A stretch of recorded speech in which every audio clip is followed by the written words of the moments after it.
bi amsyatil hadid, dengan sisir dari besi, dengan sisir besi, maduna lahmihim, selain dagingnya, wa azmihim, dan tulangnya, ma yasudduhu zalika an dinihi, maka dia tidak kembali dengan yang demikian itu dari agamanya.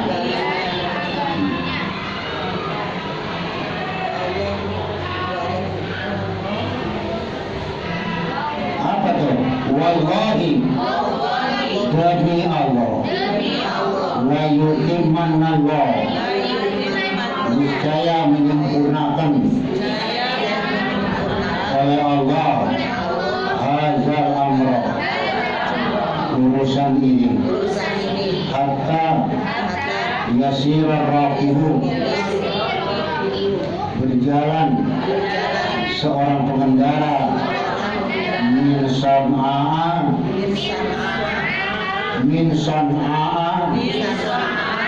dari negeri San'a ila Hadramaut, sampai ke negeri Hadramaut,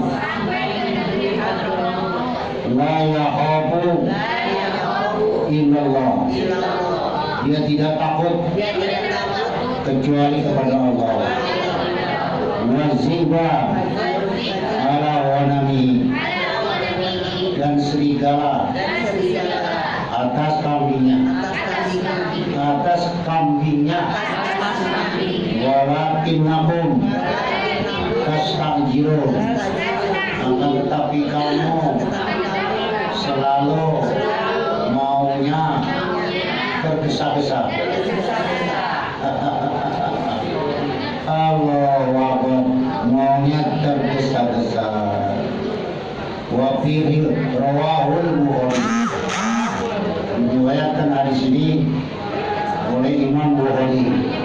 Wa fi riwayatil Muslim, dan pada lain riwayat, wa huwa, sedangkan dia mutawassidun, burdatan, sedang berselimut dengan sebuah selimut, wa qad laqina minal musyrikina syiddatan, dan sungguh kami jumpai dari orang-orang musyrik itu suatu kekerasan.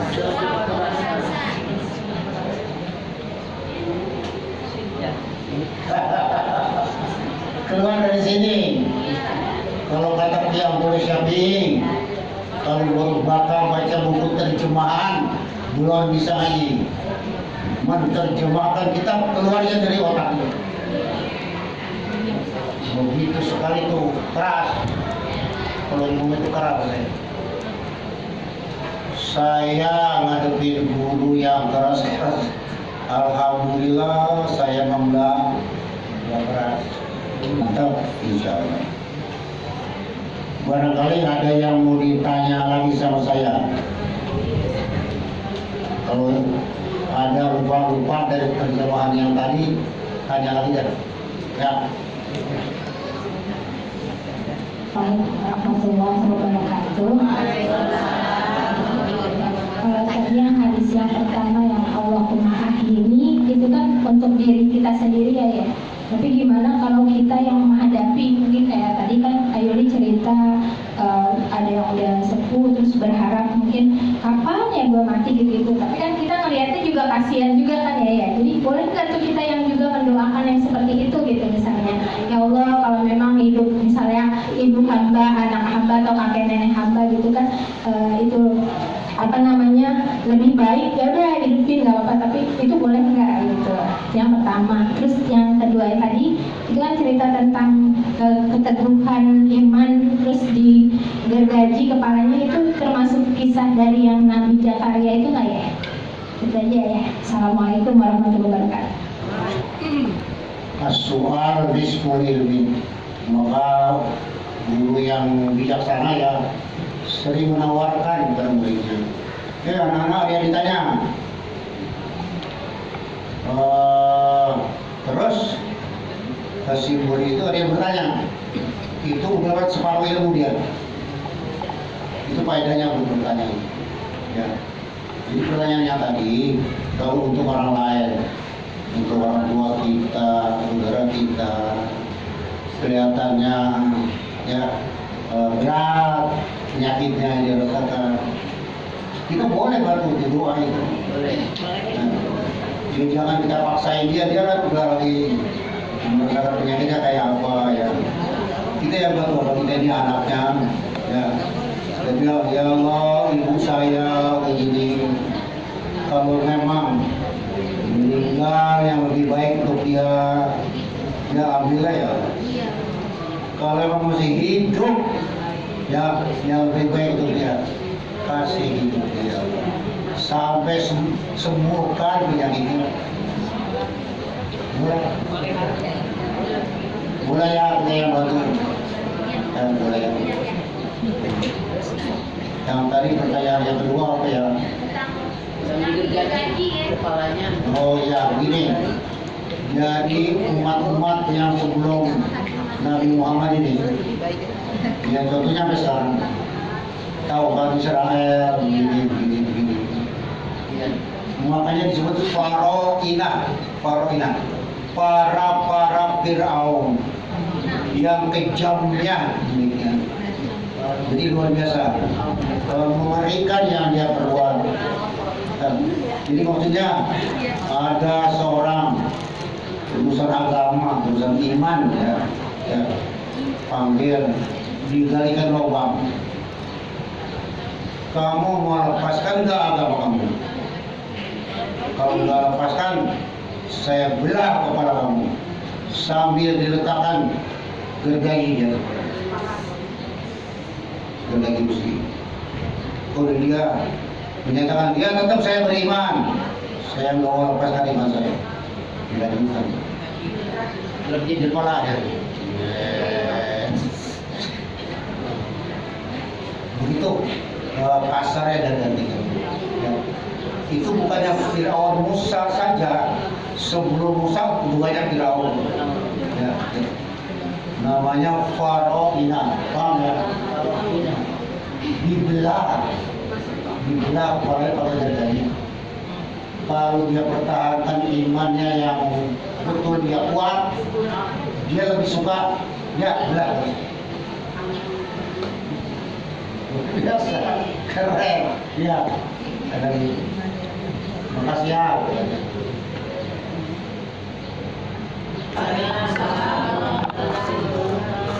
Yeye, mohon maaf saya mau bertanya. Waktu beberapa bulan yang lalu, mohon maaf sebelumnya Yeye ya, waktu beberapa bulan yang lalu saya mendengar Yeye mengatakan bahwa siapa yang membaca hadis Rasulullah SAW berarti satu nafas dengan Nabi Muhammad SAW. Nah terus yang ingin saya tanyakan, jadi saya setelah mendengar Yeye mengatakan seperti itu, terpikir di benak saya, nah kalau membaca Al-Quran, apakah itu satu nafas dengan Allah atau bagaimana? Saya mohon penjelasan ya. Saya mohon maaf ya, karena saya belum paham, maka ini saya tanyakan. Ya, mohon maaf ya. Assalamualaikum warahmatullahi wabarakatuh. Memang hadis Nabi. Nah, sekarang saya matan hadisnya begini. Tolong juga dihafalkan ya. Nggak ada di sini matan hadisnya. Man qara'a hadisan Nabi faqad sahiba binafasin Nabi SAW. Faknya hidup itu jangan binafsi tapi binafasi. Man qara'a hadisan Nabi faqad soiba binafasin Nabi Sallallahu Alaihi Wasallam. Ya. Yang Mohon maaf ya, terjemahan diulangi lagi singkatnya, ya. Mohon maaf ya, diulangi lagi. ya barang diulangi. Ya, diulangi. Man qara'a hadisan Nabi faqad soiba binafasin Nabi Sallallahu Alaihi Wasallam. Ya. Barang siapa yang membaca hadis Nabi, dia sudah bersahabat kepada napasnya Nabi Sallallahu Alaihi Wasallam. Contoh konkretnya begini, ya. Contoh konkretnya yang lebih rasional, lebih masuk ke akal kita, ya kan?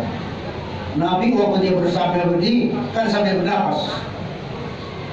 Nabi waktu dia bersabda ini kan dia sambil bernapas. Terus saya tanya, sambil napas apa sambil mati? Sambil napas. Jadi sekarang kita turuti, kita ikutin yang Nabi pernah baca begitu. Itu seolahnya kita ini napas kita nyambung sama napasnya Nabi. Alangkah mulianya, alhamdulillah. Justru itu saya punya semangat nih. Saya kan disuruh saya ngajar Riyadus Sholihin. Ya, terima kasih. Saya senang. Jadi saya ikut bersahabat sama napasnya Nabi. Betul. Ya, ini namanya murid yang aktif. Beberapa bulan lalu saya mengatakan begitu. Mesti ingat, memang saya yang bilang. Terima kasih ya. Ada lagi kabar kepada napasnya Nabi. Wah, mulia banget. Ada lagi. Apakah baca Al-Quran juga? Membaca Al-Quran juga sudah menyambungkan kepada kalamnya Allah.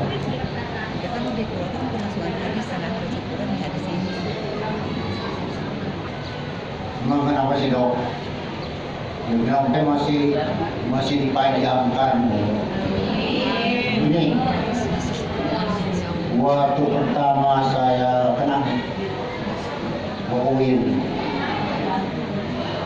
pada saat pertama ke Cinere, saya rasakan dia ada di atas mobil.